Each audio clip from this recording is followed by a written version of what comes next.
Jemi sërish bashkë në hapësirën e të ftuarit të ditës, do të ndrojmë temë, do të flasim për ekonomi, me mua është bashkuar antari i Këshillit Bashkiak të Tiranës nga radhët e Partisë Demokratike, por njëherëzi edhe antari i kryesisë së kësaj partie, zoti Dorian Teliti. Zoti Teliti, faleminderit që jeni me mua.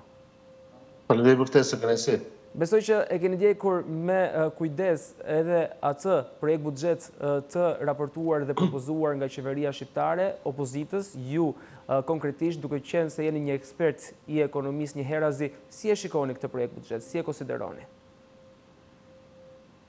Më thënë drejtë, e konsideroj një vazhdimsi të buxhetit të 2025-s. Nuk shoh një ndryshim në asnjë lloj aspekti. Për sa i përket buxhetit si instrument për të fuqizuar rritjen ekonomike, edhe viti i ardhshëm parashikohet praktikisht njëta nivele që është e vitit 2025. Për sa i përket sektorëve të ekonomisë, marrin praktikisht një njëjtin financim që marrin vitin 2025. Për sa i përket sipërmarrjes, sa më shoh një rritje të barës, sidomos atyre që janë paguajnë paga minimale, e cila do rritja e pagës minimale do të thënë një barë për sipërmarrjen shqiptare, e cila ndryshe u premtuar nga qeveria që do të ketë një kompensim të sigurimeve shoqërore shëndetësore për periudhën 9 mujore, realiteti është do kompensohet vetëm muaji i parë, muaji janar. Nga më shkurti e mbrapa, gjithë bara, si rritjes pasgës, ashtu dhe bara e sigurimeve shoqërore shëndetësore do bjerë në kurriz biznesit. Shoh rritje të taksimeve të përgjithshme, të rasti aksizave, i cili është kalendari përvitshëm i rritjes. Por anën tjetër nuk është shoh që të ndërmerren politika lehtësuese për sa i përket sipërmarrjes dhe sidomos asaj prodhuese, e cila, siç e dim, për 3 vitesh tashmë, industria shqiptare është në recesion, bujësia shqiptare është në recesion. Në anën tjetër, shohim që ka u shpenzimeve, përsëri kemi shumë premtime, po pak gjëra të bërfakt. U premtua që do rriten pensionet vitin e ardhshëm ndryshe nga viti 2025. Lexon buxhetin, lexon shifrat, 2026 është identike me 2025-ën. Çfarë kanë marrë pensionistët do marrin gjatë vitit 2025 deri në 31 dhjetor 2025-s, të njëjtën gjë do marrë dhe gjatë vitit të ardhshëm. Flitet për rritje pagash. Rritje pagash që nuk është rritje pagash indeksim me normën e inflacionit, e cila është detyrim ligjor. Që kushdo që qoftë qeverisë, qeveri e majtë apo e djathtë, qeveri teknike apo politike qoftë ajo, indeksimi është detyrim ligjor i pagave dhe do ndërmerret dhe nuk është vendimarrje politike, pra nuk është politik e qeverisë në fuqi. Do të flasim për arsimin, për shëndetësinë. Arsimi dhe shëndetësia identik financohen siç financohet në 2025-a, financohet në 2026-a. Konkretisht 2.5% të GDP-s shkojnë për arsimin, ndërkohë premtimi mbani më ka qenë për 5% financim. 2.9% shkojnë për shëndetësinë, ndërkohë që premtimi për shëndetësinë ka qenë 5%. Sa është viti aktual? Identik 2.5% dhe 2.9%, asnjë lloj ndryshimi. Ama vazhdojnë të paguajnë kontrata koncesionare, 125 milionë euro. Vazhdojnë 152 milionë euro të shkojnë për portin e Durrësit, atë port që ne kishim, dhe që portin e ri na ndërtojnë ata që na e morën për ndërtuar port jachtesh, po e paguajmë ne me taksat tona, 152 milionë euro. E pa imagjinueshme, 3 herë më lart se sa fondi ndihmës ekonomike që marrin gjithë familjet, 61.000 familje ndihmë ekonomike gjatë gjithë vitit të ardhshëm. E merr vetëm projekti portit Durrësit, projekti i ri në Porto Romano. Sa i përket bujësisë, vazhdon të jetë akoma në këmbë skema vrastare e diferencimit të TVSH-s në hyrje dalje, ku qeveria në vend që të barazojë TVSH, do bëj tashmë gjysmë ajustimi, gjysmë rregullimi, për sa i përket një rimbursimi me vetëm masën 10%. Ndërkohë që nga ekzistenca e skemës, kostot e fermerit shqiptar, e përgjithësisht fermerit shqiptar, janë rritur me 20 deri në 30% varësisht të llojit produktit. Dhe kjo e ka bërë që turizatorët e mos konsumojnë produkte shqiptare, por të konsumojnë produkte importi. Dhe konkretisht sipas dënave të vetë statit. Në çdo 5 produkte të tavolinës tonë, 4 janë importi, njëri është prej tyre është prodhim vendas. Ndërkohë do ishte tërësisht e kundërta. Do të ishin 4 prodhim vendas dhe 1 produkt importi. Për cilën sektor do flasim? Për infrastrukturën, e cila merr llok më kryesor të investimeve publike, po përsëri 5 rrugë ndërton gjithsej, sepse me normal po të bësh rrugë me 10, 15 apo 20 milionë euro kilometër linear, normal që 5 rrugë do ndërtosh. Për çfarë do flasim? Për cilësinë e punimeve, për sigurinë rrugore. Do flasim për përgjimet që dolën dje të Ballukut, ku ish drejtori rrugëve komunikonte me supervizorin e tunelit të Llogaras, ku supervizori thoshte që punimi ta bërë jashtë cilësie dhe cënohet jeta e njerëzve në rast aksidentësh, rast zjarresh. Për çfarë do flasim? 9.1 miliard euro është buxheti vitar. Do thotë 9.1 miliard euro më pak paratë në xhepat tanë. Se buxheti merr paratë nga qytetarët, nga bizneset, i mbledh me taksat aty, me tarifat, forma ndryshme, dhe duhet të rikthej prapë tek ne. Po cila është politika që tende ne? Në paga thjesht indeksim me normën e inflacionit. Pensioni të njësoj si ky vit edhe vitin e ardhshëm, nuk kam politikë të re. Asi që ndark shtesë për familje me ndihmë ekonomike, ata do jenë akoma më keq. Se qoftë se indeksohet as ndihma ekonomike, jo të rritë, po as indeksim nuk ka politikën ekonomike, edhe inflacioni vitar da gryt atë lëmoshi që jepet për ta. Kush investimet publike, arsimi, shëndetësia, bujësia. Bujësia që ende vazhdojnë të jemi vendi i fundit në rajon që kemi subvencionet më të ulta ndaj fermerit vendas. Pra cilët janë sektorët që mbështeten, si do ushqehet ekonomia shqiptare. Si një gjë kemi thënë vitin e kaluar dhe par vjet. Prandaj ne jemi që kur delin stati apo që zyrtarizon pra dhe ish rritjen ekonomike, më thënë vlerëson rritjen ekonomike, e ka vlerësuar për 3 vite tashmë që industria në Shqipëri dhe bujësia, të vetë në sektor prodhues që kemi ne, të dyja recesion për 3 vite, se nuk ka filozofi që të mbështetet prodhimi i produktit vendas. Shkon markete, shkon dyqane, dyndemi nga produkti import, ndërkohë që ne na ka beku zoti, dhe kena mundësi që të kemi produkt vendas, o produkt vendas nuk ka. Pse se politikat e ndjekura janë vrastare dhe nuk e ushqejnë produktin vendas.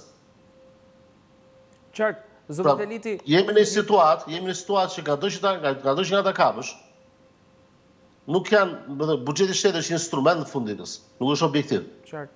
Është instrument rishpërndarjes për të siguruar miqësinë e qytetarëve, për të siguruar fuqizimin e sipërmarrjes, shëndetin e sipërmarrjes. Nëse të gjithë se arrin, vetëm një notë meriton një buxhet të tillë. 4 notë ngelse. Qartë. Pra një buxhet pa prioritete, një buxhet që nuk hap vende pune, që nuk mbështet sipërmarrjen, që nuk mbështet shtresat vulnerabël, që nuk frenon atë emigrim masiv që po bëhet, është praktikisht një buxhet për i grush njerëzish, për i pakicë vogël, e cila është në kundërshtim me interesat e shumicës dërmuese të shqiptarëve. Është buxhet luksesh, se nuk hiqet dorë nga lukset, absolutisht po aty janë, por anën tjetër është i buxhet i cili vret konkurrencë e lirë dhe ndershme. Ky është një buxhet i cili nuk rrit asnjë qendar për ndikimin ekonomike për vitin e ardhshëm, ama jep 1.4 milion euro për rikonstruksionin e vazhdueshëm të godinës kryeministrore. Çfarë arsye, s'ka më nevojë më. Është bërë dhe kopshti i Edenit tashmë, nuk ka më nevojë, realisht nuk ka më nevojë. Për çfarë? Qartë, zoti Pa jemi një buxhet i cili nuk është menduar siç duhet. Përkundrazi, është një buxhet i cili është marrë fotokopje këtij viti, janë përshtatur shifrat, merren më tepër para nga xhepat tanë, por miqësioni e shtesë për vitin e ardhshëm nuk ka, dhe këtë e thot vetë qeveria. Me 4% e parashikon rritjen ekonomike këtë vit 2025, po me 4 vitin e ardhshëm. Çdo thot kur makina, pra ekonomia, pra që si makinë, ecën me gjithë shpejtësi. Por ndërkohë ma harxhon më shumë karburant, që janë taksat tona. Çdo thot, jemi mirë apo jemi keq? Jemi më mirë, është buxheti makina, është bërë më mirë, është bërë më fort, apo ka defekte kjo makinë, e cila ecën po i sër, por harxhon më shumë karburant. Pra ka kosto më të larta. Se taksat janë kosto kurrizin tonë. Ky është realiteti, thënë me fjalë thjeshta, nuk do të flasë fjalë akademike. Ato ja lëm 8 orëve leksion që japim në fakultet. Tu të flasim për qytetarin thjesht, për qytetarin i cili s'është ndoshta të informuar mbi realitetin apo s'ka dhe formimin ekonomik. Ky është realiteti, mos çka që pra ndiqni. Realiteti i shqeto dhe i qartë, nuk ka sektor që mbështeten, nuk ka sektor i cili të marrë një vizion zhvillimor, nuk ka sektor që të marrë financim agresiv, siç nevojat që ata kanë, por ama kemi agresivisht merren parat akoma më shumë nga xhepat tanë për t'i çuar ku? Po në lukse, tendera pagare, gjë më rasti, parat i shpenzojnë. Problemi është që nuk i shpenzojnë në orientimet e duhura që sjellin zhvillim ekonomik, që sjellin mirëqenie për shqiptarët. Shqipëria ka qenë dhe mbetet vendi me pagat më të ulta. Ka qenë dhe mbetet vendi me pensione më të ulta. Ka qenë dhe mbetet vendi i fundit rajon për subvencione për mbështetje për arsimin për shëndetësinë. Nuk e themi ne, thon raporti institucioneve ndërkombëtare. A do bëjmë diçka ne për këtë situatë? Dhe cila është mënyra më e mirë dhe më e shpejtë për ndërhyrje? Me instrumentet buxhetore. Vitin e ardhshëm nuk shohim asgjë. Për më tepër që flitet për një paketë fiskale që do vi, që nuk ka ardhur ende. Pra po diskutohet buxheti, po paketë fiskale ende s'kemi. Pra jemi në situatë e cila nuk është e mirë me të drejtën. Sado që mundon ta kamuflojnë e thonë po kështu e po ashtu, këto janë llafe kanë 12 vite që i xhep. Qytetarët të shohin kush është në shtëpi familjar të shohë dollapin e bukës, kush është sipërmarrje të shohë librat e veta detyrimeve, taksave, gjëra gjobave që i vinë, taksidarëve që i vinë. E ta bëjnë analizë gjithë secili duke parë nga hyjshmi vet. Ishte më mirë vjet se sa ç'është si vjet? Është më mirë vjet sa ç'është si vjet? Vitin e kaluar? Nëse është më mirë, le të vazhdojnë. Nëse nuk janë më mirë, atëherë duhet të reflektojnë. Qartë. Zoti Eliti, pse e quajni këtë buxhet si klientelist ose të përqendruar vetëm për disa persona, siç e keni deklaruar kështu më herët? Po sepse si thashë paga për para, pra kur vjen puna e financimit, për shembull kontrata e PPP, sepse gjithmonë diskursi bëhet e kontrata e PPP, apo disa shëllë shpenzimesh që janë të qëndësishme. 125 milion euro vitin e ardhshëm. Bon, ndërkohë, për vitin e ardhshëm, për indeksimin e pensionit, që është detyrim ligjor, dhe për bonusin e pensionistëve, që është identik me këtë vitin aktual, jepën në pak se 125 milion euro. Pra kontratat PPP, ka 10 kontrata, marrin më të rëndësishme se sa përmirësimi i jetesës pensionistëve që janë në 90% e tyre janë në varfëri. Po varfëri, jo varfëri e thënë kështu kot. Varfëri që nuk han dot ushqimet bazike, nuk blejnë dot ilaçet e duhura, nuk ngrohen dot gjatë sezonit dimror. Nuk po flasim për lukse, për udhime, për të grëna jashtë restorante, jo udhime, fare, zero. Po flasim për nevojat bazike ekzistenciale. Dhe 90% e pensionistëve shqiptar janë të lloj situate. Po jo, sa të ndihmojmë 90% pensionistëve shqiptar të përmirësojnë disi jetesën tyre, jo më do paguajnë kontrata koncesionare, do paguajnë incinerator që nuk ekziston më zotëri. Do paguajnë sterilizimi që është 80 herë më tepër më lart se koste. Do paguajnë këto, ato u hiqet dorë. Ndërkohë hiqet dorë nga interesat e publikut për të mbrojtur pensionistët shtesa vulnerabël. Nga këto hiqet dorë. Thonë çfarë duash dhe 2 fishën, 3 fishën pensionet. Shifrat buxhet flasin qartë, thjesht. Nuk kanë vënë fonde për rritje reale pensionesh. Sa që është bën këtë vit, është dhe viti tjetër po njësoj identik. Pse do jetë më mirë jetesa pensionistëve vitin e ardhshëm? Përkundër, do jetë më keq, do gryhet nga inflacioni. Që ne dim shumë mirë që dhe indeksimi përgryhet nuk kryhet me shportën e pensionistëve, kryhet me shportën e përgjithshme, ku përfshihen dhe njerëz të pasur. Ndërkohë që pensionistët, shporti që kanë kryesisht sport ushqimesh, e çojnë pjesë dëmuese pensione sport ushqimesh, çmimet rriten me nivele 2-3 herë më të larta se inflacioni i përgjithshëm. Çfarë po përmirësohet, çfarë ka buxheti, po ta shohësh ta lexosh, unë kam studiuar në detaje. Kur vjen puna për sporti Durrësit 152 milion euro vitin e ardhshëm, akoma më keq se kontrata koncesionare. Këtë vit japin 101, 2025 që jemi. Vitin e ardhshëm 152. Pra 253 milion euro 2025-2026. Shto dhe kontrata koncesionare të vitit dhe vitit të ardhshëm, që janë 160 milion euro tjera, pra kemi shku mbi 400, mbi 500 milion euro. Mbi 500 milion euro vetëm kontrata koncesionare dhe porti Durrësit 2025-2026. Ka që të mendojnë qytetarët, ata që na ndjekin, çfarë mund të bëjë në këtë Shqipëri me mbi 500 milion euro? A mund t'i vinim në ndihmë sektorit fason, i cili ka falimentuar masivisht prej euros e cila është shfuqizuar në mënyrë drastike? A mund t'i vinim neve në ndërtimit të kopshave, shkollave dhe çerdheve në ato zona që ato mungojnë? A mund të ndërtonim tonë me 500 milion euro? Po i ndërtonim. Po të bësh garë transparente, ku të ndërtohet me norma normale fitimi, jo të fitohet disa herë tenderi dhe çmime disa herë më të larta se sa kosto. Jo si në Shqipëri do ndërtohet më shtrenjtë sa në Norvegji, se sa në Gjermani apo në Holland, po të ndërtohet me kostot reale të realitetit shqiptar, me normat marshet normale të fitimit që do të ketë çdo sipërmarrje. Po më ndërtojnë gjithë shkollat dhe çerdhet që ka nevojë Shqipëria, aty po mungojnë, se janë 500 milion euro. Se vjen Bashkimi Evropian, një gjimnaz në Tiranë ndërton me 2 milion euro. Kur e bën bashkia ndërton me 6. Të njëjtë shkollë. Identike. Ndryshon projekti, po në kubatur është po e njëjta. Hajtë ma shpjegoj njëri mua këtu se si mund të refishon kostot. Qartë, zotë Eliti, ju... Pra jemi në situatë shpërdorimesh, pra kur vjen puna tek pagesat e i grushti njerëzve, ato vazhdojnë janë të para që shnohen. Kur vjen puna për të mbështetur, për të kthyer mbrapsht, parat e taksa pagusëve, te taksa pagusit, tu pastaj notë negative fatkeqësisht ngelëse. Pra, zotë Delici, në këtë logjik, ju mendoni që rritja e pagave minimale të pensionit që qeveria pretendon sipas jush është vetëm në vazhdën e inflacionit, indeksimit? Atëherë, pensioni është shkruar në tabelat zeza në të bardhë. Indeksohen vitin e ardhshëm si indeksohen dhe këtë vit. Do ketë bonus vitin e ardhshëm, ai 100.000 lekë 150 njësoj si çepet këtë vit. E ditë cilë është ndryshimi vitin e ardhshëm. Që ai 100.000 lekë apo 150.000 lekë bonus jepet, se sa marrin 100.000 lekë, sa marrin 150.000 lekë, s'do marrin në dhjetor, por do marrin të pjesëtuar në 12 muaj. Kjo është diferenca. Në fund të ditës, totali 2025, që marrin pensionistët, çdo pensionist xhepin e vet, me atë që do marrë viti 2026, identike njëjta gjë. Nuk ndryshon. Qartë. Si e lexoni Për sa i përket pagës, rritja e pagës minimale, patjetër që është gjë e mirë për të punësuarin, por është kosto për biznesin. Pse është kosto për biznesin? E para do rritet paga neto prej që do paguhet. Po ndikuesisht ka edhe 27.9% sigurime shoqërore dhe shëndetësore në totalin e tyre. Që kryesisht paguhen gjithmonë nga punëdhënësi kur vjen puna te paga minimale.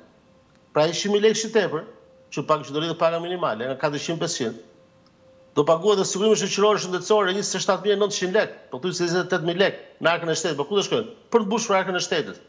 Dhe vetë qeveria parashikon do vi thot 90 milion euro vitin e ardhshëm vetëm te sigurimet shoqërore dhe shëndetësore si pasojë rritjes pagës minimale.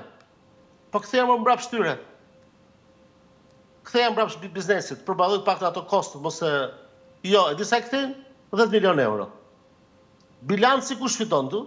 80 milion euro buxheti i qeverisë. Për të çuar pastaj për lukse, për shpenzime operative, për udhëtime që janë denoncuar dihet, për kontrata koncesionare, kështu me radhë. Pra buxheti fund fare është një ushtrim i cili rezulton pozitiv nëse rrit mirëqenien dhe përmirëson jetesën tonë dhe që fuqizon biznesin, dhe është ushtrim i duhur, ushtrim i drejtë, ushtrim i suksesshëm. Ama nëse në të kundërtën, nuk e pra merr paratë nga xhepi jon, që është pjesa e kostos të peshores, por nuk na sjell neve mirëqenie e shtesë, pra nuk na kthen në pozitivitet, me shërbime shtesë, mirëqenie e shtesë kështu me radhë. Ky është një ushtrim i gabuar, është ushtrim i dështuar, ushtrim që ngel klasë. Dhe ne fatkeqësisht jemi në këtë lloj situate. Dhe këtë e thon shifrat e projekt buxhetit 2025, e thot ligji i buxhetit i propozuar nga mazhoranca fuqi. Do donim shumë të ishte ndryshe, por fatkeqësisht janë shifrat. Qartë. Si e lexoni borxhin publik dhe nivelin e deficitit sa i takon këtij buxheti? Borxhi publik, kur bëhet krahasimi borxhi publik se gjithmonë bëhet na lat kaq, kemi kaq, bëm kaq. Unë kam një pyetje. Në rast se nuk do ishte shfuqizuar euro gjithë këto vite, sot borxhi është 54% çfarësisht. 53-54%. Por me euro 96-97, që është realiteti sot. Në rast se nuk do ishte shfuqizuar euro me kohën para pandemisë, që ishte 2017-18, që ishte 140 lekë. Sa do ishte sot borxhi publik real? Do ishte të paktën 17-18% miliard. Do ishte mbi 70%. Fakti që borxhi ka rënë, sepse do të kuptojmë se borxhi kontabilizohet në lekë kur bëhet llogaritja. Por ama një pjesë e borxhit është e marrë në lekë në tregun vendas, një pjesë e borxhit është e marrë huaj jashtë në tregun ndërkombëtar, dhe huaja vjen monedë ndërkombëtare. Në euro po themi. Momenti që përpara 100 euro vlen 140 lekë, sot 100 euro vlen 96 lekë, kur kontabilizohet në lekë, kur bëhet llogaria, ka një ulje të stokut të borxhit në lekë. Po që nuk ka ardhur nga përmirësimi i menaxhimit që ke bërë ti borxhit. Ka ardhur thjesht shfaqje se u shul kursi i këmbimit. Dhe sipas llogaritjeve që kam kryer, po thuajse 17-18% e borxhit publik ka rënë thjesht si pasojë e euros. Pra kur ne diskutojmë sot, dhe të qoftë bëjmë krahasimore me të kaluarën, do të vendosësh një bazë. Dhe baza cila është? Një kurs i njëjtë i këmbimit që nuk varet nga ekonomia shqiptare, varet nga faktorët e kriminalitetit, paraspisë, gjitha me radhë. Por nuk është merit e qeverisë, përkundër është demerit e qeverisë. Është e kundërta, nuk është merit, është demerit. Në qoftë se kishim sot euros që kemi pasur para ca vitesh, sot borxhi do ishte mbi 70%. Kam një pyetje. Në rast se euro rikthehet prapë 120 apo 140, a do rritet borxhi direkt automatikisht? Pa bërë asgjë. Thotë sot, nëse nesër kthehemi dhe kemi euro 140, borxhet do kontabilizojnë në masë 70%, pra efekti i euros në rënje e ka ulur borxhin, por jo se ne kemi përmirësuar strukturën e borxhit. Pra këtu do të jemi të qartë, po kemi borxh më të ulët në letra, po kemi borxh më të ulët për faktin që ajo euro e cila është fuqizua dhe i ka përdëm ekonomisë shqiptare, sidomos sektorit prodhues dhe atyre eksportuesve, i ka falimentuar në masë ata, kur vjen puna të llogaritja e borxhit ka qenë jep rezultat pozitiv. Po nuk është pjesë e meritës. Mu të rish në shtëpi, qeveria të mos bëjë asgjë, nëse euro nesër shkon 80, borxhi shkon 45%. Çfarë do thotë qeveria? Është merita ime? Kushdo që qoftë, edhe ne po të ishim qeverisja. Nuk është meritë qeveritare kursi i këmbimit. Kursi i këmbimit është meritë qeveritare, kur kursi i këmbimit moneda shqiptare fuqizohet si pasojë e zhvillimit ekonomik. Po ne dim shumë mirë që nga 2017-18 e deri më sot, 7 vitet e fundit, ku euro shkoi nga 142, ka shkuar 96, nuk ka as pasojë e zhvillimit ekonomik. Se në anë kemi po qeverinë, e cila thotë shiko se patëm tërmetin, shiko se patëm pandeminë, dhe këto ishin goditje që kanë penguar rritjen ekonomike. Se bëjnë diskursin në anë tjetër ku vjen punat e ankesa, po se kuptojnë që ai diskurs u kthehet mbrapsht pastaj ku vjen punat e justifikimet. Shfuqizimi i euros ka ardhur si pasojë e euros masive në masë që ka hyrë në tregun shqiptar, por kryesisht nga flukset jo zyrtare, pra nga flukset antiligjore. Qofshin ekonomisë zgrit, qofshin ekonomisë zez. Dhe janë aq të mëdha me prej miliardë eurosh në tregun shqiptar, sa ti sot ka shkataruar pjesën e kurseve të këmbimit, po të ka shkataruar sektorin e ndërtimit sidomos në anën tjetër. Ku çiftet shqiptare nuk blejnë dot një apartament sot normal, se ka shkuar çmime marramendse, ku 1 metër katror bën 2-3 herë më lart se sa paga jote mujore. Do të punosh 3 muaj për blerje metër katror. Po mirë, do hash, do pish ndërkohë. Do pagush taksa, ke shpenzime tjera, po normal. Dhe sot mëse të ishin çifti, burrë e grua, me 2 fëmijë, që do të blejnë 2 dhoma e kuzhinë, 70 metra, u duan 70 vite kredi, me qosa ta paguën e pak mesatare në Shqipëri. 70 vite kredi. Se dërro ka dhe shpenzime tjera të arsimimi të fëmijëve gjëra me radhë. I duhet 70 vite kredi, imagjinoni kredi 70 vjeçare. Ose, sipas llogaritjeve që kanë bërë institucionet ndërkombëtare, duan 17-18 vite të punosh vetëm gjithë të ardhurat e tua të shkojnë vetëm për pagesën e kredisë. Dhe ti as mos hash, as mos pish, as mos dvishesh, mos pa të shkur problematika me ilaçe, as edhe shpenzime, as edhe gjë. Marrësh vetëm frym. Është normale me to çmime? Absolutisht jo. Qose para 10-12 vitesh, 15 vitesh, një çift me pak mesatare e blende një apartament, 2 kuzhinë, 80 metra, e blende për 20 vite, sot ke shku 70 vite. Është përmirësimi i jetesës ky apo është përkeqësimi i jetesës? Është përkeqësim, fatkeqësisht. Qartë, si e lexoni po ashtu edhe sektorët që sipas opozitës janë lënë jashtë këtij projekt buxheti, pra projekt buxhetit të vitit 2026? Po cilët sektora janë brenda? Më thuaj më përmend një sektor që është brenda, dhe hajde të diskutojmë. Ka thonë një politikë prioritare për turizmin, jo. Jepen leje për komplekse turistike. Po njëkohësisht ato komplekset ka nevojë për infrastrukturë, ka nevojë për asete, për gjëra.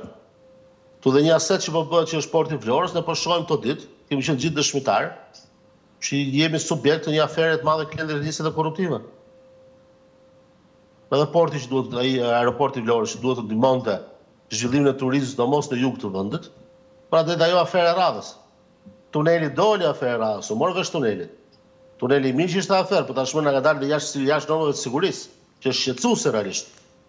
Përveç vjedhjes, po dhe normat e sigurisë, pse kanë cënuar sigurinë, dhe aq tafmaqar, me qenë njeriu aq tafmaqar sa të kursete e hekuri, ku vinte supervizori grek dhe thoshin, po hedhin beton pa hekur, po mbahet betonin këm pa hekur, këtë e di, nuk ka nevojë të jesh inxhinier. Gjithë e dinë që hekuri duhet struktura e hekurit dhe betoni. Si mund të rri këm betoni pa hekur? Të tuneli tu sa duket rika. Po marrin vesh tashin se nuk kemi inxhinier të fushës. Po më çfarë lexuam dje nga zbardhjet e përgjimeve, duke i qartë shqetësimi madhor që kishte supervizori grek, kur ishte drejtori të rrugëve, dhe thoshte zotëri, po bën punime jashtë standardeve të sigurisë. Hajde fundu të nesër në tunelet e pastaj, dhe përdore ato për qytetarët. Po ndërkohë ka shku 200 milion euro ai tuneli. Janë pare tona, pare dhe shqiptarëve, pare që muaj nga paga, nga pensionet, nga spitalet, nga ilaçet. Po na e shesin si arritjet madhe që vitin e ardhshëm do japim para më tepër për ilaçet e onkologjikut. Por çfarë ndalon të japësh sot? Po për buxhetin e 2025 nuk e jep. Bëri shikimin e buxhetit para 2 javësh me akt normativ. Shtojmë që sot para, ç'është kjo më do presim janarin apo shkurtë vitit të ardhshëm neve për të ardhur para. Ç'është kjo më, ç'është kjo tallje më? Futëm që buxheti viti urgjentisht ditën e parë. Po flasim për sigurinë e njerëzve, për jetë njerëzish. Po flasim për jetë njerëzish. Ço thot buxheti vitit të ardhshëm, një surprizë të bukur për ata që janë të smur me kancer. Po ima kjo është tallje, domethënë kjo është vërtet të vendos duar në kokë. Por prandaj që shqiptarët dorë. Prandaj shqiptarët marrin narrativin, dhe nuk marrin narrativin të ata që s'kan punë. Po marrin narrativin shtresa mesme, unë dhe ti, shokët tanë, miqtë tanë, që kanë një punë, kanë një rrogë, kanë një tardhur, kanë një familje, kanë një shtëpi kutrim. Marrin mos këtu larg Zotit ndodhi diçka i thot, do presë 7 janarin shkurtë vitit të ardhshëm, kur të çelet buxheti, që do bëjmë tenderin për ilaçet nga marsi nga prilli, që të vinë ilaçet. Po janë rregull ta apo s'janë rregull, se të më falni edhe për emocionin. Po tu janë diçka domethënë, është diçka absurde që nuk shitën asgjë as stok. Ç'janë më ta lajmi mirë, vitin e ardhshëm, urgjent më ilaçe që sot. Po vuaj njerëzit, po vdesin njerëzit rrugëve. S'po marrin dot të shërbimin onkologjik e dura. Po i thotë dosha Zoti kanë mund të ndëshkuar vdesin, po vdesin me dinjitet pa atë. Ç'është kjo më? Tradhti ndaj njeriu dhe tradhti ndaj jetesës njeriu në mënyrë të hapur, transparente. Dhe na shesin për krenari që vitin e ardhshëm do paguhen ata ilaçet shtesë. Po me çfarë lekësh i paguhen ata ilaçet? Po me lekë shqiptarëve paguhen, taksa tona. Ç'është kjo më lajmi mirë për shqiptarët? Mi merr nga xhepi dhe pastaj thua lajmi mirë. Leja shqiptarëve si blen vetë pastaj shqiptarët ilaçet. Nëse nuk e jap ti blen shteti të ofrosh shërbime minimale. Se kur çalosh lehtësia të ekologjiku, imagjino se çfarë bëhet pastaj në vende të tjera. Qartë, zoti Delidi, kë favorizon ky projekt buxhet? Ora 9.1 miliardë euro buxhet. Qartë, zoti Delidi shkurtimisht. 9.1 miliardë euro, ta gjejmë shtetar, 9.1 miliardë euro. Qartë. Kë favorizon ky projekt buxhet? Më thonë dalë dhe thonë favorizojnë, e thanë vetë, pensionistët. Shikon shifrat e buxhetit, pensionistët njësoj këtë vit do trajtohet edhe vitin e ardhshëm, nga aspekti financiar. Zoti Delidi, shkurtimisht ose batutat ditore për shtyr ditën. Qartë. Zoti Delidi, duke qenë se jemi në limite, shkurtimisht nëse opozita do të ishte në pushtet, cila do të ishte alternativa e saj për buxhetin? Shiko, alternativa tona në gjithmonë kemi qenë në serios kur vjen puna të diskutimit për buxhetit. Gjithmonë kemi prezantuar amendamente. Edhe kësa radhe mund të jemi përsëri subjekti prezantim të amendamenteve, ndonse është e kot në këtë vështrimin tim se kemi prezantuar 12 vite amendamente, ky është buxheti 13. 12 vite kemi prezantuar amendamente me qindra amendamente të ndryshme, dhe sa thoni për jush, ato janë miratuar, 0, as edhe një vetëm. As edhe një vetëm. Që në vizionin tonë kemi të qartë, kemi shpalosur me programe elektorale, kështu me radhë, është qartë programi, është qartë qëllimi. Ne parat i kthejmë dhe shqiptarët, i marrim me taksa më të ulta, formalizojmë ekonominë, jo disa të nënës, disa të njerëzës. Janë disa që paguajnë taksa të lartë, disa që s'paguajnë fare. Jo, nuk ka kështu. Do paguajnë gjithë taksa do paguajnë, por do paguajnë taksa të ulta për gjithë. Dhe ku paguajnë gjithë taksa më të ulta, vinë pojse parat në arkën e shtetit. Dhe ato para që të vinë, shpenzojnë me efektivitet dhe me eficiencë. Pra çoj aty ku duhet dhe me garë, prokurimet me garë. Jo të mbledh në Shqipëri ndërtohet rrugë 20 milion euro kilometër linar.